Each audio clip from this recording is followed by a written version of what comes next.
Marijuana Nation, can you take a minute today and help us out by filling out a quick listener survey? We run these listener surveys on the regular so we can get a sense of who's listening to our shows and how we're doing.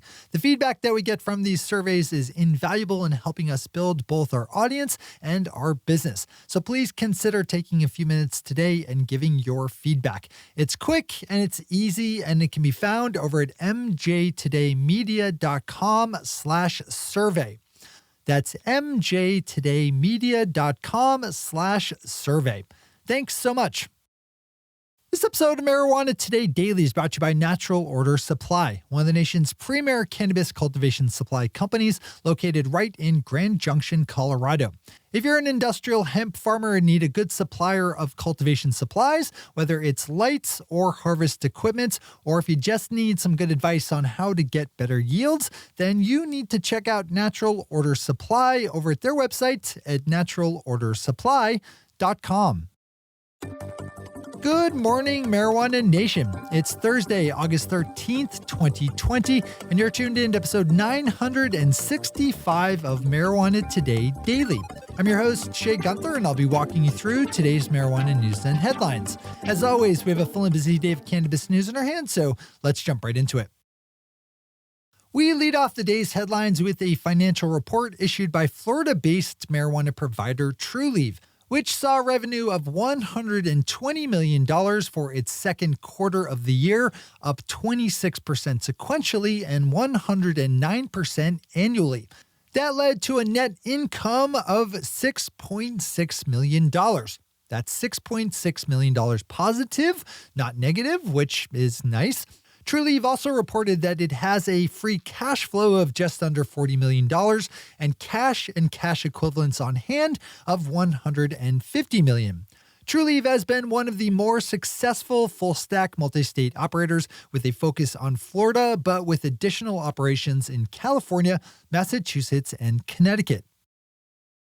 With another set of reported financials, Green Thumb Industries, or GTI, also released its latest results, with its second quarter revenue total growing 17% sequentially and 167% annually to just under $120 million. GTI had a net loss of $12.9 million and an adjusted operating EBITDA of $35.4 million. The company is sitting on cash and cash equivalents of around $83 million, with $152 million in assets on the books against $95 million in debt. New Cannabis Ventures has more on this if you need it. As always, we have all the news we cover linked to on our website over at mjtodaydaily.com. Kyle Yeager of Our Marijuana Moment wraps up the day's top headlines with a full and longer form look into just named Democratic vice presidential candidate Senator Kamala Harris of California and her views on cannabis. As I mentioned in yesterday's show, Senator Harris is a former prosecutor and state attorney general, and not a particularly progressive one while on the job at that, so she's got some marijuana skeletons in her closet. Of course, she's not a dictator wannabe beholden to Vladimir Putin, so she's got my vote no matter what she thinks about cannabis. Even so, it's always a good idea to know where people stand on important issues, so I would highly recommend diving into this one in full over at Marijuana Moment. It's packed with links, videos, and other useful details. Those are the top stories for today. It's time for Marijuana Today Daily Headlines Blitz. Before we blitz out in headlines, let's quickly thank our sponsor, Natural Order Supply, one of the nation's premier cannabis cultivation supply companies located right in Grand Junction, Colorado. Natural Order Supply is there to make your life as a professional industrial hemp farmer easier and more convenient. It's complicated enough these days to grow a quality crop of industrial hemp.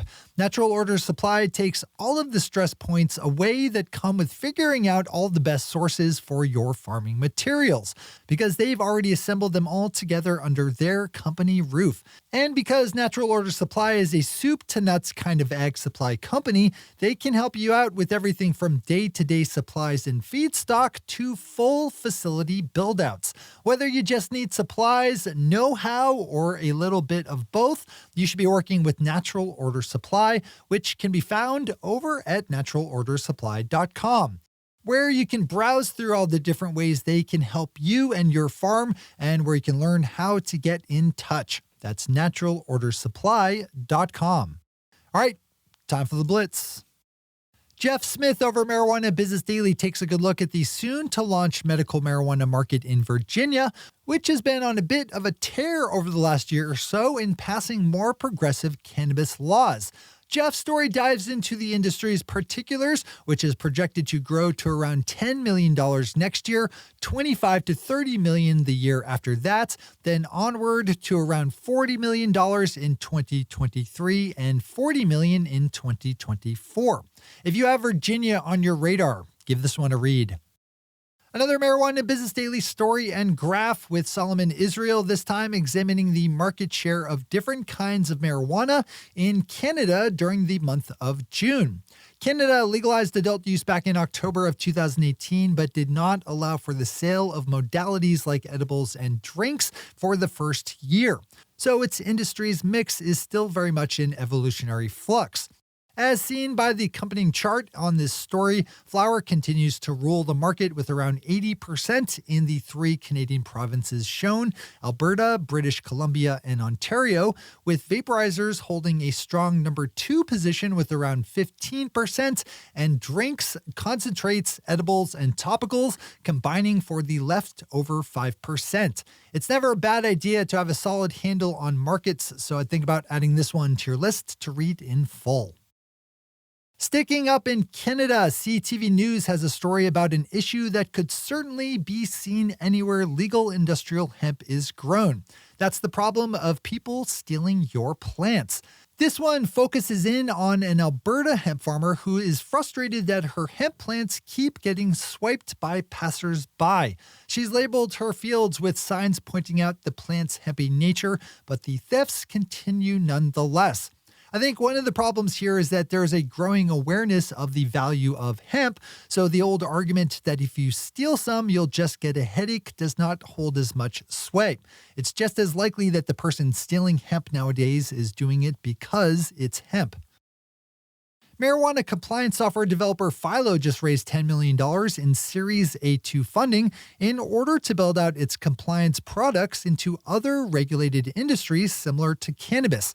That brings the total amount of money raised by Fyllo to $26 million. This one's interesting due to the step out by a cannabis company to other non-marijuana industries. I expect we'll see stories like this from time to time. Oklahoma's newly launched medical marijuana industry, which revved up to life in the summer of 2018, is on pace to double up the amount of business it saw last year.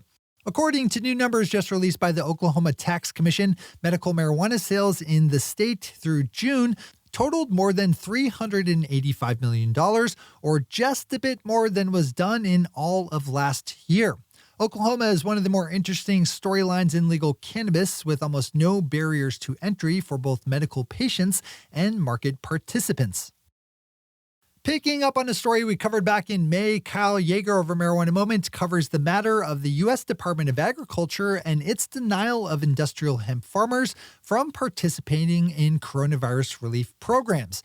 As first reported back in May, the USDA said that it was because industrial hemp prices had not fallen enough to qualify, and at the time said that it would consider no submitted evidence showing otherwise. Details on the whole affair are coming to light today thanks to a notice set to be published in the Federal Registry by the USDA. We end the day with a lesson in marketing. A cannabis company in Canada made the very stupid mistake of calling itself Hobo Cannabis, then spent way too much time defending their tone-deaf branding before all of a sudden realizing their own stupidity and recently changing their name to Dutch Love.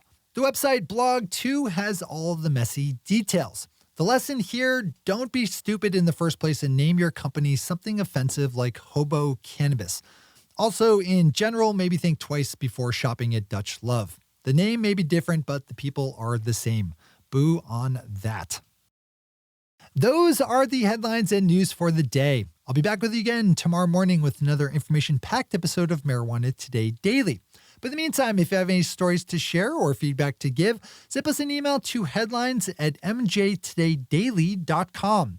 And while you're clicking around the interwebs, swing over to our website at mjtodaydaily.com to find links to all the news we cover.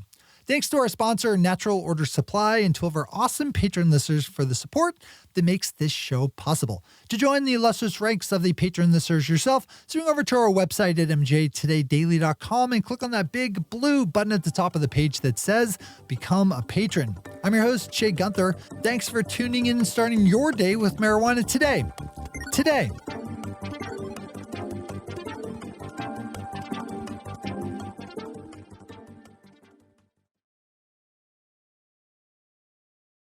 One take, Shay. One take.